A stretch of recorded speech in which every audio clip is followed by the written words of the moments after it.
How to Create a Glitch Monologues Season 28 Chapter 6. This is Season 28 of How to Create a Glitch in the Matrix Monologues Episode 6. In this episode, we will be talking about familial cannibalization. To start off, most closed social systems, comprising a functional social unit, such as a family, have a social directive. That social directive demands that certain group members give up some aspect of their personality or identity to maintain group cohesion.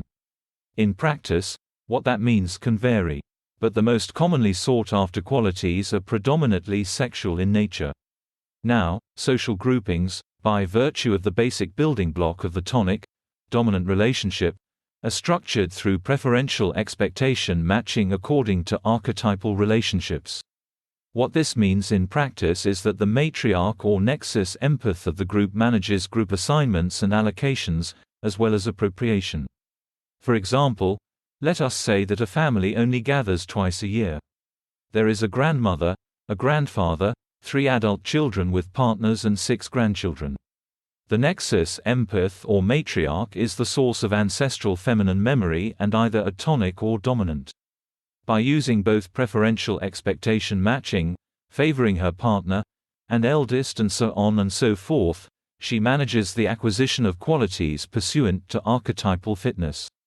In other words, she preferentially meets the expectations of each family member according to their position within the hierarchy. Now, this assumes, however, that the partners of the adult children do not play a role, which is untrue.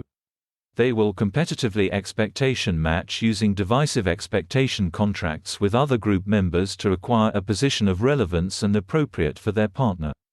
The point is, families forge hierarchies according to the social directive, existing preferential expectation matching and appropriation.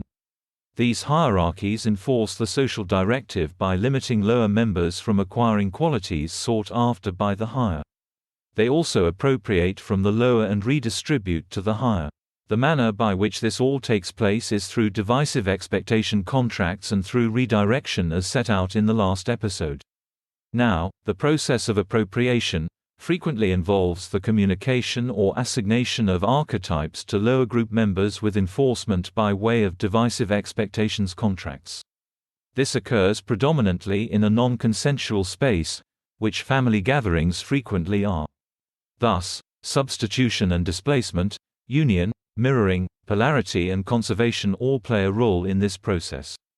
In such a gathering it is important to note body language, dominance with respect to territory or objects and mirroring to ascertain how the dialogue is progressing and who is managing gateways. As well as spatial non-consensuality, that is territoriality. That's the end of the podcast for today. If you enjoyed it, please like, comment and subscribe.